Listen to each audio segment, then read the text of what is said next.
Buhay pa ba ang crypto? Ang sagot ko muna dito, kung hindi nyo pa alam ang crypto, this might be the best time for you compared to 2009. Ano bang meron na pinagkaiba ng 2009 at 2025? Before natin sagutin yan, define muna natin kung ano nga ba ang cryptocurrency. It's a digital currency, similar kung paano tayo gumagamit ng apps, pero hindi isang kumpanya ang naghahawak ng funds mo. We will use Bitcoin as an example. Bitcoin is owned not by anyone, but by those who will buy Bitcoin. Ano ibig sabihin nito? Walang mag-iisang may-ari nito. Kasi kung gumamit ka ng bangko, gumamit ka ng digital financial app, merong kumpanya tulad ng mga pangalan na kilala natin dito, GCash, Maya, CoinsPH, PDAX, lahat, iba pa.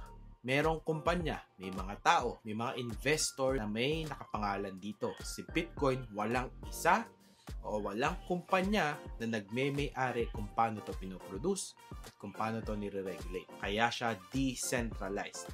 Meaning kung bibili ka ng sarili mong Bitcoin, ito ay sayo at nakasecure sa sarili mong wallet. Bakit mas okay ngayon kaysa noong 2009?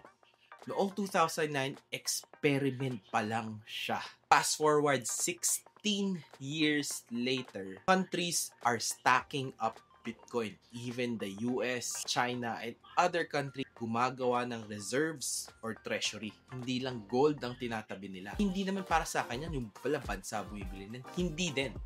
Dahil pag bumili ka ng Bitcoin, hindi mo kailangan bilhin ng isang buo. Pwede ka bumili in pieces, kahit 100 pesos, 50 pesos, or kahit magkanong denomination pa yan.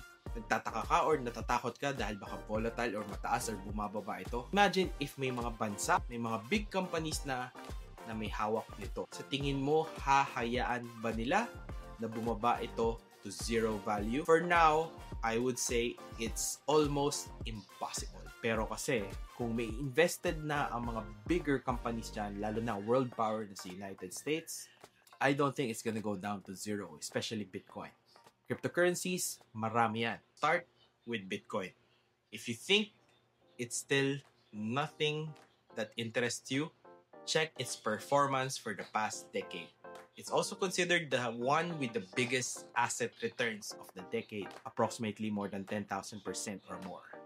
But then again, for the next decade, marami pa siyang potential for growth, lalo na it's still a developing industry. I'm not saying put everything in one basket, because if you're learning now to how to interact with the financial system na ginagamit ng mga bigger countries right now, maybe there's something for you to learn. Kung hindi mo pa rin naintindihan ng Bitcoin, ang crypto, i-comment mo lang dyan. Tara, pag-usapan natin yan. Ako nga pala si Prof. Tof. I learn and teach crypto on a daily basis. So, iwan niyo yung mga question dyan. I-put niyo natin yan. Let's see you on our next video.